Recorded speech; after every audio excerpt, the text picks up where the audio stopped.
할렐루야. 참 반갑습니다.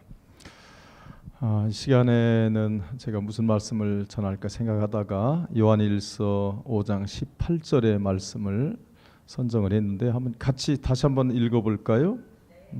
하나님께로부터 난 자는 다 범죄하지 아니하는 줄을 우리가 아노라. 하나님께로부터 나신 자가 그를 지키심에 악한 자가 그를 만지지도 못하느니라. 아멘.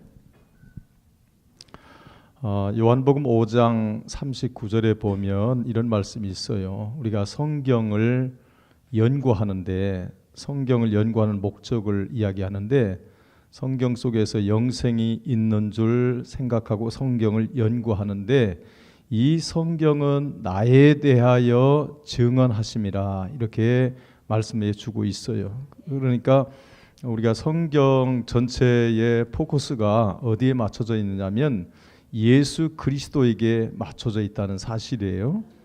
그러니까 창세기서부터 요한계시록까지 전체가 예수 그리스도를 증언하고 증거하는 그런 내용들로 성경 전체가 되어 있다, 이런 말씀이 되겠지요. 왜냐하면 우리가 예수 그리스도를 통하지 않고는 구원을 받을 수 없기 때문이에요. 또 우리가 구원을 받지 못한다면 아무 소용이 없죠. 헛수고지요. 저와 여러분이 구원을 받은 줄로 믿습니다.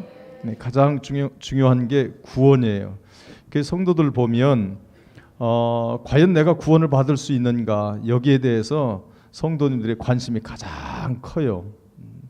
오늘도 제가 이제 인하대학교 장례식장을 잠깐 다녀왔는데, 그 이제 아는 목사님 아버님이 예수를 영접을 시켰는데, 또 이제 근간에 돌아가시기 직전에 예수 영접을 시켰는데 또 입으로 시인을 잘 안 하니까 이게 이제 유족들이 이러다 돌아가셨으니까 유족들이 과연 우리 아버지가 구원을 받았느냐 안 받았느냐, 여기에 이제 굉장한 그 고민이 되는 거죠. 그래서 우리가 구원받지 못한다면 아무 의미가 없고요. 구원이 가장 중요한데, 이 구원에 대해서는 그동안에 교회사적으로 볼 때도 아직 이 구원론이, 굳이 이제 조직신학적으로 말씀드리면 구원론이라고 하는 것이 아직도 정립이 안 돼 있는 그런 상황이에요. 특히 이제 이게 세계 교회뿐만 아니라 한국 교회도 이 구원론에 대해서 정립이 안 돼 있어요. 이건 참 굉장히 심각한 문제고요. 가장 중요한 게 구원에 대한 부분이고, 구원에 대한 정립이 안 돼 있으면요, 다른 복음을 전할 수 없어요. 여러분, 가장 중요한 게 예수 그리스도를 통한 구원의 복음이거든요. 제가 이제 우리 학교에서나 우리 목회자 세미나나 이제 지금도 많은 목사님들에게 제가 복음을 전하고 함께 성경을 나누면서 제가 이제 몇 가지 질문들을 던져봐요. 질문들을 던져보는데 조금 실망스러운 부분이 없잖아 있어요. 아마 여러분들은 성경의 기본적인 부분들을 잘 깨닫고 있으리라고 믿습니다. 왜 아멘이 없으신가요? 예. 제가 한번 간단하게 여쭤볼게요. 제가 칠판을 좀 사용하려고 합니다. 자, 이게 이제 구약이죠. 이게 구약이에요. 이게 신약입니다. 이제 우리 목사님들이 보면 어디까지가 구약이고 어디까지가 신약인지 이런 것도 이렇게 잘 정리가 안 돼 있어요. 예. 오늘 이제 목사님들이 많기 때문에 제가 목사님들에게 포커스를 맞춰서 조금 말씀을 드릴게요. 신학교 들어가면 신구약 중간사라고 하는 과목이 있어요. 그건 뭐냐면 말라기 선지자를 끝으로 해서 400년 동안 암흑 기간이라고 하죠. 그거를 이제 보통 신구약 중간기다 이렇게 해서 공부를 해요. 그건 전혀 설정이 잘못되어 있는 거예요. 구약이라고 하는 것은, 구약은 율법이 존재해야 돼요. 구약은 율법과 선지자로 되어 있는 게 이게 구약이에요. 그래서 여러분 복음서를 읽을 때 율법과 선지자는 이런 단어가 나오면 이것은 구약을 얘기하는구나. 왜냐하면 율법이라고 하는 것은 예수 그리스도께로 인도하는 초등교사, 예전 성경에는 몽학 선생이라고 이렇게 돼 있죠. 갈라디아서 3장 24절에 보면 율법은 예수 그리스도께로 인도하는 몽학 선생. 그러면 이 율법 속에는 대표적인 게 계명이 있고 제사가 있어요. 여러분 제사의 3대 요소는 성전이 있어야 되고 그 제사를 집례하는 제사장이 있어야 되고 그리고 제물이 양이 있어야 돼요. 이 3대 요소가 있어야 이제 제사가 되겠죠. 그리고 계명이 있어요. 십계명, 대표적인 십계명이 있어요. 자, 예수님께서 복음을 전하시고 예수님께서 오셨을 때 그 제사가 있었어요, 없었어요? 제사가 예수님 오셨을 때 제사가 있었죠. 성전도 있었고 제사를 드리고 있었고 그래서 예수님 계실 때가 구약이에요. 구약. 그래서 선지자는 예수 그리스도께로 인도하는 종을 선지자라 그래요. 그래서 누가복음 16장 16절에 보면 율법과 선지자는 요한의 때까지니, 세례 요한을 얘기하죠. 요한의 때까지니. 세례 요한은 우리가 잘 알듯이 예수님보다 6개월 먼저 태어난 그런 선지자죠. 그러니까 선지자, 신약에는 선지자가 없잖아요. 그러니까 구약의 율법과 선지자가 존재하면 이건 무조건 구약이에요. 그러니까 예수님이 오셨을 때 이 두 가지가 존재합니다. 그것은 구약이에요. 그러면 이 율법과 선지자는 언제 그 율법과 선지자가 폐해짐과 동시에 예수님께서 완성을 하시죠. 마태복음 5장 17절에 보면 완성, 내가 도리어 완성하러 왔다 이렇게 말씀하시는데 이 율법과 선지자의 완성은 예수님께서 십자가를 지심과 동시에 이 모든 것들을 철폐시켜 버려요. 왜냐하면 주님이 완성하셨기 때문에. 왜냐하면 구약의 율법과 선지자는 예수 그리스도께로 인도하는 역할을 하거든요. 그러면 실제 예수님이 오셨어요. 이 구약에는 전부 예표고 모형이고 그림자거든요. 근데 실체가 오셨기 때문에 이게 굳이 존재할 필요가 없는 거예요. 그래서 십자가 이전이 뭐가 되겠어요? 십자가 이전이 구약이 되고 십자가 이후가 신약이 되는 거예요. 이런 설정을 다시 해야 되겠죠. 자, 그러면 제가 이제 하나 좀 여쭤볼게요. 자, 구약에도 성도들이 있어요, 없어요? 구원받은 성도들이 있지요? 뭐 신약은 당연하고요. 자, 구약의 성도들이 어떻게 구원을 받았을까? 어떻게 구원을 받았을까? 아마 제가 설문지를 가지고 이렇게 여러분한테 하면 굉장히 여러분들이 당황하실 거예요. 이 얘기는 뭐냐면 제가 그동안에 500여 명의 목회자들을 대상으로 제가 설문조사를 했더니 이런 것들이 나와요. 제사로, 양심으로, 율법을 지킴으로 또는 계명을 지킴으로 양을 잡아서 드림으로 또 어떤 분은 할례로 어떤 분은 순종함으로 아이고 뭐 한두 가지가 아니에요.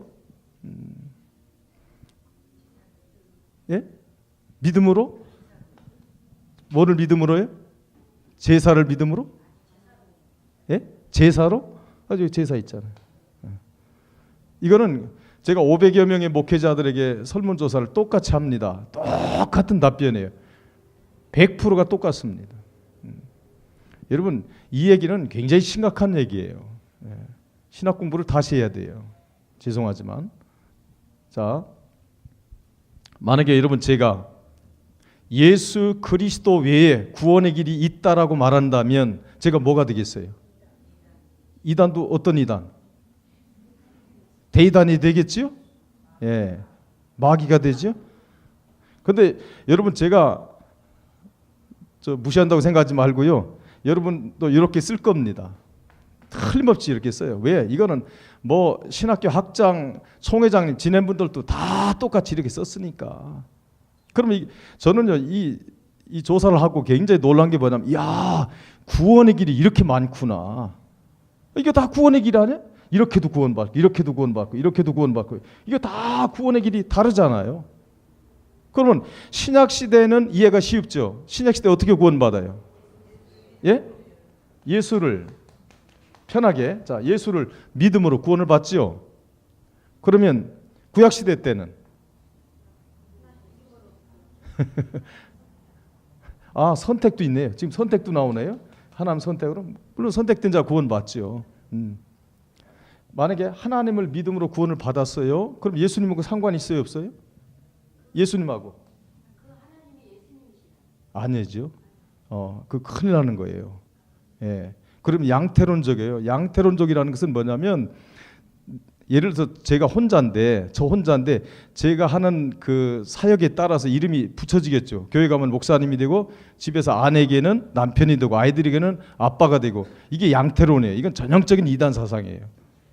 전혀 성경에서는 그렇게 말하고 있지 않아요. 그래서 만약에 태양이 있는데 태양의 본체가 하나님 아버지고 거기서 빛이 나는데 빛이 예수님이고 거기서 열이 난다. 이게 성령님이고 이렇게 설명하면 이게 양태론이에요. 이건 이단 사상이에요. 큰일 납니다. 네, 이런 것은 이제 신학적인 부분이니까 나중에 또 설명을 드리고 자 그냥 하나님을 믿고 구원을 받았다. 물론 틀린 얘기는 아니에요. 그러나 정확히 들어가면 예수 없이 구원받은 게 되는 거죠. 그렇죠? 자 우리가 잘 아는 요한복음 14장 6절에 내가 곧 길이요 진리요 생명이니 나로 말미암지 않고는 아버지께로 올 자가 없느니라 그랬어요. 그렇죠? 믿으시죠? 자 예수를 통하지 않고 천국에 갈 수 있어요 없어요? 없지요. 자 사도행전 4장 12절에 천하 인간의 구원을 줄 만한 다른 이름이 있다고 했어요 없다고 했어요? 없다고 했지요. 없다고 말했죠. 그러면 예수님을 통해서만이 천국에 가죠. 구원을 받죠. 인정하시죠? 자, 천하 인간의 그 누구도 천하 인간은 뭐예요? 구약시대에 속해 있는 모든 성도도 마찬가지예요. 예수를 통하지 않고는 천국에 갈 수가 없어요. 자, 그러다 보니까 예수가 아직 안 왔는데 메시아가 안 왔는데 어떻게 구약시대 때 구원받았을까? 이게 배운 적이 없거든 신학교에서. 그러나 신학자들도 이걸 몰라요. 그래서 이게 혼란이 주는 거예요. 그러니까 예수 믿고 예수 그리스도를 통해서 구원받는 길 외에도 이렇게 많은 길이 있구나 하는 답변이 나오는 거예요.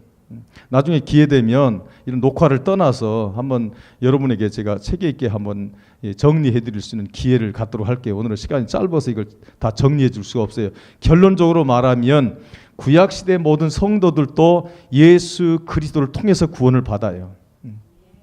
자, 예수 그리스도는 어떤 방식으로 어떤 방법으로 구원을 시켜요? 십자가로. 그렇죠? 십자가로 구원을 받아요. 자, 그러면 제가 하나 또 여쭤볼게요. 여러분 십자가가 뭡니까? 십자가. 자, 한번 십자가 뭔지 한번 쭉 불러보세요. 자, 사랑 또 예? 희생 또 예? 부활 또 예? 죽음, 영생. 아유, 굉장히 많이 나오네. 뭐 의미적으로 보면 저는 뭐 틀린 것은 아니에요. 자, 우리 이제 성도님들한테 편하게 집사님, 권사님 혹시 십자가 있으셔요? 그러면 뭐라고 얘기합니까? 아유, 저는 속썩이는 자식이 십자가예요. 아유, 나는 속썩이는 남편이 십자가예요. 이렇게 말한다고요? 그러면 제가 한번 물어볼게요. 자, 그렇게 십자가를 인식하고 있어요. 그러면 그 십자가가 좋은 거예요, 나쁜 거예요? 왼수죠? 자, 있으면 좋아요, 없으면 좋아요? 없으면 좋겠죠. 그렇게 되면. 자, 고린도전서 2장 2절에서 사도 바울이 이렇게 말을 해요. 여러분 이제 우리가 바울 신학을 우리 목사님들 공부를 했죠. 자, 바울 신학의 핵심이 뭔지를 사도 바울이 한마디로 말하고 있는데 고린도전서 2장 2절에 보면 이렇게 말해. 나는 십자가에 못 박힌 예수 그리스도와, 그러니까 예수 그리스도와 십자가에 못 박힌 예수 그리스도와 십자가 외에는 나는 알지 않기로 작정을 했다 이렇게 말해요. 자, 갈라디아서 6장 14절에 보면 나는 십자가 외에는 자랑하지 않겠다 이렇게 말해요. 잘 보세요. 자, 십자가 외에는 나는 알지 않겠다. 그리고 나는 오직 십자가만 자랑하겠다. 여러분 십자가 외에는 알지 않겠다라고 사도 바울이 결론적으로 말해요. 이 얘기는 뭐예요? 십자가는 반드시 뭐 해야 된다는 거예요? 알아야 된다는 거죠. 반드시 알아야 된다. 그리고 나는 십자가만 자랑하겠다. 이게 사도 바울의 목회관, 사도 바울의 신앙관의 결론이에요. 그런데 성도들에게는 십자가가 이 골치 아픈 게 되는 거예요. 그 십자가 지라면 다 싫어해. 예? 여러분 십자가가 얼마나 중요하냐? 십자가 얼마나 중요하냐? 제가 결론적으로 아주 쉽게 설명을 할게요. 십자가는, 그러니까 제가 이제 목사님들한테 설문조사할 때 십자가는 뭐냐 이렇게 물어봤어요. 똑같이 답변이 이렇게 나와요. 십자가. 자, 십자가 뭐냐? 의미가 있어요. 십자가 의미는 피를 십자가라고 해요. 보혈을, 예수님의 보혈을 십자가다 이렇게 말하는 거예요. 왜? 피가 없이는, 이 피는 생명을 뜻하는데요, 피가 없이는 우리의 죄 사함을 받을 수 없기 때문이에요. 저와 여러분이 엄마 뱃속에서 태어날 때부터 우리는 원죄를 가지고 태어나요. 그렇죠? 아담의 원죄로 인해서 우리는 한 사람으로 인해서 죄가 들어오고 그 죄로 인해서 사망이 들어왔어요. 모든 사람이 다 죽었어요. 그러니까 우리는 태어날 때부터 원죄를 가지고 태어나요. 우리가 지옥 가게 되는 이유, 사람이 지옥 가는 것은 원죄 해결이 안 돼서 지옥 가는 거거든요. 그러면 이 원죄를 해결하는 데는 예수 그리스도의 피밖에는 없는 거예요. 여러분, 우리가 찬송가 부를 때 예수의 피밖에 없네, 보혈 찬송이 굉장히 많지요. 이 피에 대해서 성경에 굉장히 많이 나오고 있어요. 피가 와야 죄 씻음이 되는 거예요. 피가 없이는 죄 씻음을 받을 수가 없어요. 그래서 십자가, 사도 바울이 나는 십자가만 알겠다, 십자가만 자랑하겠다 이렇게 말한 것은 예수의 피밖에 없는 거예요. 피, 이게 십자가예요.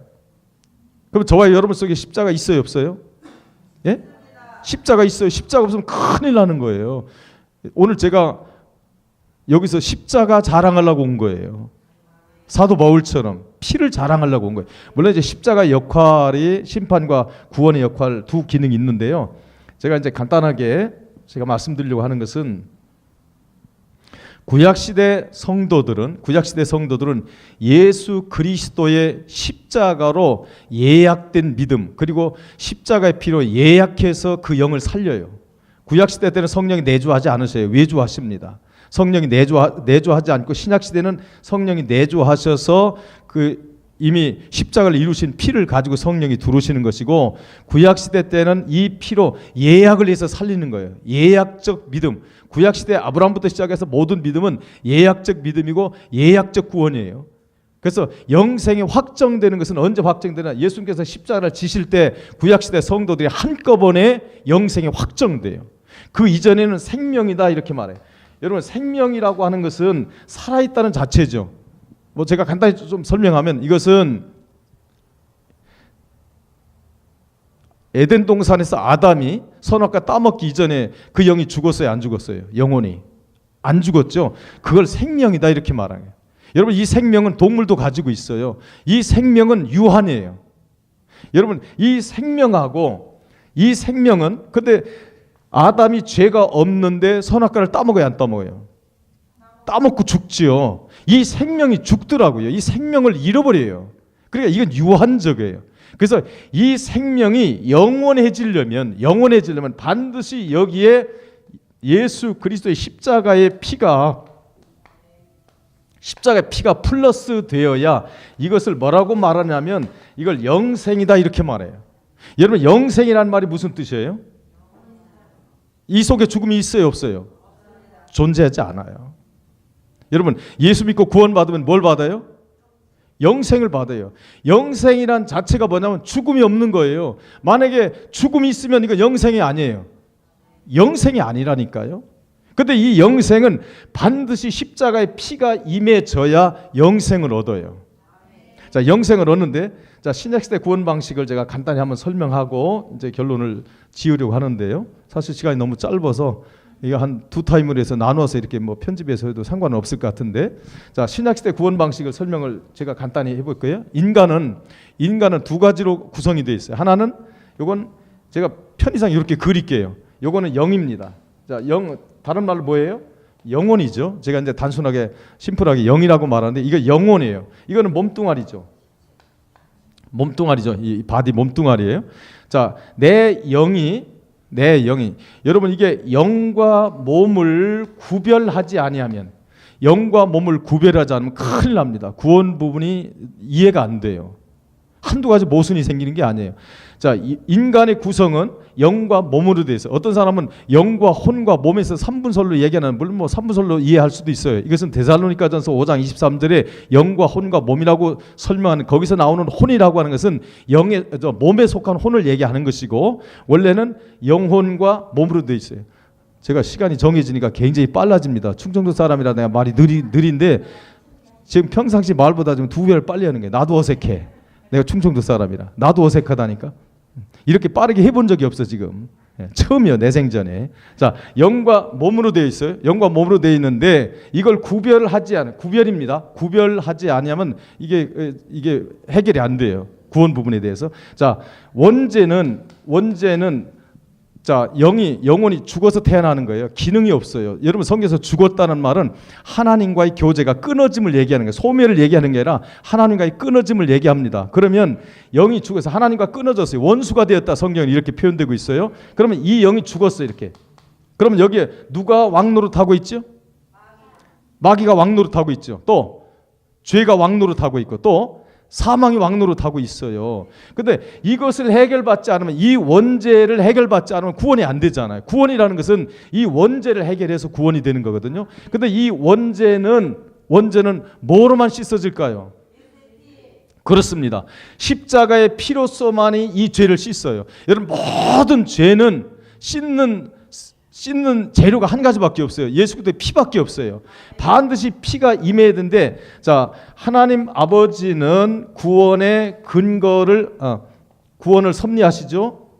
구원을 계획하세요. 자, 하나님 아버지의 역할이 많지만 간단하게 이야기하면 하나님은 구원의 계획을 세우시고 예수 그리스도는 구원의 근거를 만드시고, 뭐로 근거를 만드시죠? 십자가로 근거를 만드시고, 성령님은 이 구원의 근거를 가지고 들어와요. 고린도전서 6장 11절에 보면 성령께서 죄를 씻는 역할, 거룩하고 의롭게 한다 이렇게 말씀하고 있어요. 이 성령님이, 십자가가 밖에 있으면 구원이 안 되잖아요. 이 십자가의 피를 성령께서 가지고 들어와요. 반드시 성령이 개입하셔야 돼요. 그럼 성령이 들어오셔서 예수의 피를 내 영에게 임하게 하는 겁니다. 임하는 순간에 내 원죄 모든 죄가 깨끗이 씻음 받아요. 그래서 이거는 성화의 완성이에요. 이 성화의 완성의 상태를 영화라고 그래요. 보통 우리가 신학교에서 배울 때 영화 그러면 천국에 들어갈 때만 영화로 하는데, 아니에요. 우리는 영접해서 구원받는 즉시 성화가 완성되기 때문에 이 영은요, 영화입니다. 이 속에는 죄가 없어요. 흠도 없어요. 티도 없어요. 100% 완벽한 하나님의 영이에요. 여러분, 삼위 하나님이 여러분 안에 계시요 안 계셔요? 영접한 사람 계시요 안 계셔요? 계시죠. 어디 계실까요? 예? 여러분, 마음도 두 가지예요.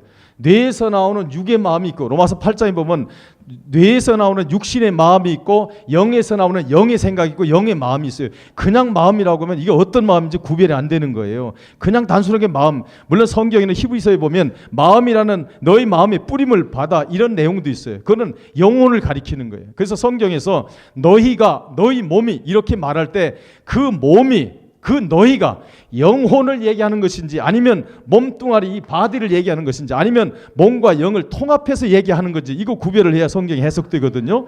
근데 여기서 이 마음은 여러분이 마음이라고 대답했는데, 이 마음을 제가 이제 영혼으로 대답한 것으로 믿을게요. 예. 요 영 가운데 계셔요. 왜 십자가의 피로 내 영혼을 깨끗이 씻느냐면, 죄가 남아있는 상태에서는 성령님이 계실 수가 없어요. 삼위 하나님이 존재할 수 없어요. 죄와 함께 병존할 수가 없어요. 그래서 내 영을 십자가의 피로 깨끗이 씻어서, 씻음과 동시에 이게 뭐냐면 내 영이 살아나는 거예요. 할렐루야. 내 영이 살아났습니다. 내 영이 살아났는데 피가 섞여진 살아남이기 때문에 이걸 영생이다 이렇게 말해요. 영생. 자, 그런데 이 몸뚱아리는, 여러분, 너희는 성전이라고 너희 몸이 성전이라고 말할 때 몸뚱아리는 성전이 아니에요. 여러분, 몸뚱아리 성전이 되면 큰일 납니다. 성전이라는 자체가 거룩한 집이라는 말이에요. 여러분, 거룩한 집은 죄가 존재하지 않는다 그 말이거든요. 고린도전서 3장 17절에 보면 너희가 성전을 더럽히면 너희를 멸하시리니, 이 말은 지옥에 보낸다는 얘기예요. 그러면 여러분, 구원받은 이후에 성전을 만약에 이 몸뚱아리까지 성전이라면 여러분 구원받은 이후에 성전을 더럽혀서 안 더럽혔어요? 그럼 어디 가야 돼요? 지옥 가야 돼. 큰일 나는 거예요. 그래서 이거는 옛 몸이기 때문에 구원받기 이전이나 구원받는 후나 이 몸뚱아리로서 여전히 죄를 져. 물론 성경은 로마서 6장 10절 13절에 보면 너희가 영의 생각을 따라서 이 몸도 불의의 병기로 드리지 말고 의의 병기로 드려라. 이게 거룩의 삶이고 이거 성화라고 얘기하는데요. 이거는 우리가 거룩의 삶을 계속 쫓아서 우리가 살아야 될 우리의 거룩한 삶이지만, 우리의 영은 예수를 영접하는 순간에 예수의 피로 100% 깨끗하게 되고 100% 씻음 받은 줄로 믿습니다. 이걸 구원이다 그러고 이걸 영생이다 그래요. 자, 아까 얘기했죠. 영생은 영원히 죽지 않고 사는 것을 영생이다 그래요. 자, 그러면 구원받은 이후에 이 구원이, 자, 구원받았음을 전제하는 거예요. 구원받았는데 구원받은 이후에 과연 이 구원이 잃어버릴 수 있을까요, 없을까요? 그건 절대 불가합니다. 생명책에서 한 번 기록되면 영원히 지워지지 않아요. 만약에 여러분이 생명책에서 지워져 이런 문제가 나와요. 구원시켰는데 생명책에서 지웠어. 근데 그 구원을 잃어버린 이유가 이 몸뚱아리로 죄를 많이 져서 그렇다네. 몸뚱아리로 죄를 많이 졌대요. 그래서 구원을 취소시켰어. 근데 그 다음에 또 회개했네. 그러면 피로 또 씻어야 되겠죠. 그러면 생명책에 다시 기록을 해야 돼요. 해야 돼요, 안 해야 돼요? 또 해야 되겠죠. 그러다가 또 죄를 엄청나게 지었네. 그럼 또 어떻게 해야 돼? 또 지워야 되겠지. 아이고, 예수님이 복잡해요. 그렇게 되면 그럼 천사들이 천국에다 행정처가 있어가지고 이 호적에서 지웠다, 생명책에 지웠다, 기록했다, 이걸 해야 돼. 여러분, 피의 의미를 몰라서 그래요. 예수 그리스도의 피는 그 효력이 영원합니다. 이게 우리가 축복이에요. 만약에 몸뚱아리로 얼마큼, 여러분 하나에서 10가지 있다면 얼마큼을 몸뚱아리로 죄를 지면 취소되고 얼마큼 죄를 안 지면 취소가 안 되나요? 이 기준이 어디 있나요? 만약에 내가 구원받은 후에 30년 후에 구원을 잃어버렸다 그러면 예수 피의 효력이 몇 년짜리가 되는 거예요? 30년짜리가 되겠죠. 여러분, 예수의 십자가의 피는 얼마나 위대하고 소중하고 존귀한지, 예수의 피가 한 번 임하면 뭐가 돼요? 뭘 받는다고요? 영생이라니까. 여러분, 구원받은 자는 뭘 받은 거예요? 자, 우리가 잘 아는 요한복음 3장 16절에 하나님이 세상을 이처럼 사랑하사 독생자를 주셨으니 누구든지 저를 믿는 자마다 멸망치 않고 영생을 얻게 하려 하심이라. 자, 영생을 얻었대요. 그러면 구원을 잃어버리면 이게 영생이 아니에요. 영생입니까, 아닙니까?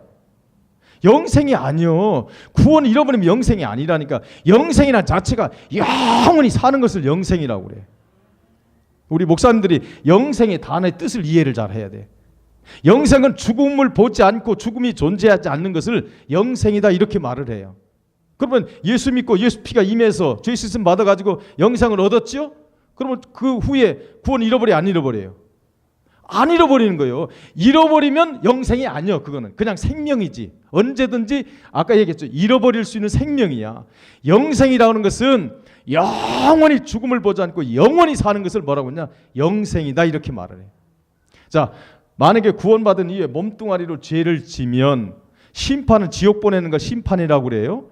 자, 성도 심판은 악한 자에게 대상이 되는 게 심판이에요. 이거는 마귀와 비택자가 받는 걸 심판이다 그래요. 성도에게는 심판이 주어지지 않아요.